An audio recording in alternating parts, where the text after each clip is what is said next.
வணக்கம். நான் உங்க கடைக்கு இந்த சில பேர் வேற மாற்று கட்சியில் இல்லாம உங்களை வேணும்னு சொல்லி உட்கார வைக்கல. பயிர் கிட்டணுங்களா திருப்பி 75 வருஷம் 7000 வருஷம் போவாதீங்க. வேற மாற்று கட்சியில் இல்லாம தான் உட்கார வச்சுமே தவிர நீங்க தான் வரணும். ஆட்சி வேற யாரும் பண்ண முடியாது. முந்திரி கொட்டைகளா நீங்க இங்க வந்தாதான் வச்சு உள்ள ஊருக்கு முடியும்னு சொல்ல. வேற மாற்று கட்சியில் இல்லாம தான் போட்டோம். வேற மாற்று கட்சி இல்லாமதான் மாத்தி போட்டோம். உடனே விளக்குற மாதிரி எவ்வளவு ஜெயிக்கச்சோம் ஏடா ஜெயிக்கச்சு உண்மைதான். நீங்க வேணும் உட்காரக்கலாம். வேற மாற்று கட்சி இல்லாத புரிஞ்சுக்கோங்களா விளக்குறீங்களா? தற்கொலை மாதிரி வேற இல்ல. நீங்க தான் பேசிருக்கீங்க. வேணும்னு உட்காரக்கிறதுக்கும் வேற ஆள் இல்லாம உட்காரக்கிறதுக்கும் 2 டிஃபரன்ஸ் இருக்காடி. புரிஞ்சுக்கோங்க. அதனால இந்த வாட்டி நீங்க வேணான்னு சொல்றதா 2 பேரும் வேணான்னு சொல்லிதான் மிச்சாளுங்கெல்லாம் ஜெயிக்க போறாங்க. எழுதி வச்சுக்கோங்க. வேற ஆளுக்கு வேணும்ல. நீங்க வேணாம் சொல்லி மாற்று கட்சியில் இருக்கிறதாலதான் மிச்சாளுங்க ஜெயிப்பாங்க. எழுதி வச்சுக்கோங்க. சரிங்களா? உங்க ஆட்டோல போய் அதாவது உச்சம் ரவுடி நாய் சேகர் நம்ம பித்தளை தமிழ் செல்வ இதெல்லாம் போடாங்க தொகுதி பக்கம். கேள்வி கிடையாது. துண்டக்கான கோவணத்தை பிச்சு போட்டு தூக்கி போட்டு உரையாட்டாங்களாம். உங்களுக்கு என்ன காசை விட்டு இருந்தா ஜெயிக்கலாம். ஒரே மெதப்ல இருக்கீங்க. அந்த மெதப்ல வேணா மக்கள் முடிச்சுக்கிட்டாங்க. கேள்வி கேட்பாங்க. உங்களுக்கு பிடிக்காத ஒண்ணே ஒண்ணுதான். கேள்வி கேட்பாங்க. துண்டக்கான ஓடுறதுக்கு போய் பிராக்டிஸ் ஸ்டார்ட் பண்ணுங்க. எக்காரை கொண்டு எல்லா தொகுதி மக்களும் உங்களை எந்த ஒரு இறங்க மாட்டாங்க. அராஜகத்துல இறங்கவே மாட்டாங்க. எழுத கேள்வி மட்டும் தான் கேட்பாங்க. மிச்ச வருஷம்ல விட்டுருங்க. இது 4 வருஷம் என்னடா புரியுதுன்னு ஒரே வார்த்தை கேட்பாங்க. அது சொல்றதுக்கு பதில் இருக்காது. எல்லாம் ஒரே மாதிரி எழுதிட்டுக்கோங்க. 234 தொகுதியிலும் அத்தனை கேண்டிடேட்டுக்கும் ஒரே மாதிரி எழுதி வாங்கிட்டு போங்க.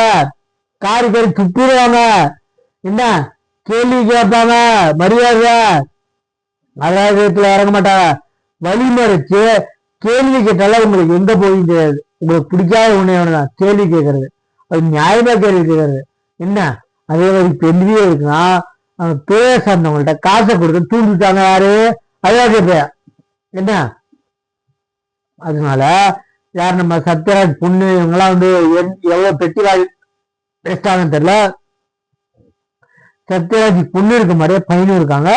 விஜய்க்கு ஏற்றுக்கிற மாதிரி பொண்ணு நின்றாங்கன்னா பையன் சிபிராஜ் சாப்பாடு நிக்கிறாரு. கொஞ்சமாச்சு நியாயம் இருக்காங்க.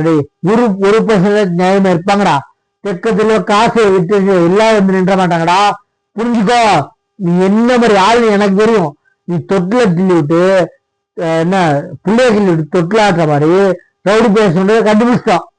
அவன் சொன்னால அவன் என்ன ஜாயின் தெரியல அதுக்காக அடிக்கிறான். அப்பயே நினைச்சிட்டு அவன் அதுக்காக அடிச்சிருக்கானு. அதே மாதிரி இப்ப யாரு கேட்காதப்ப நீ எதுக்கு முன்னிருக்கிற முக்க வச்சுக்கிற?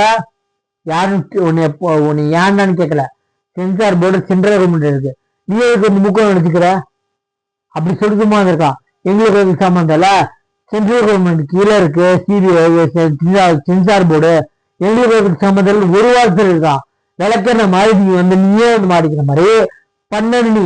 அந்த தயாரிப்பாளர் ஒரே வாரத்துல யாரோ ஒரு ஆள் நம்பர்ல கொடுத்த கம்ப்ளைண்ட்ல தணிக்கை போயிட்டு இருக்கான்.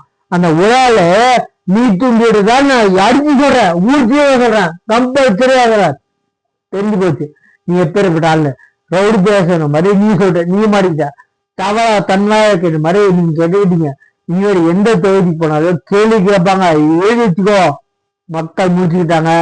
கேள்வி கேட்பாங்க. கோபுரத்துல மாத்திக்கிட்டு ஜட்டியா மாத்திட்டு போங்க.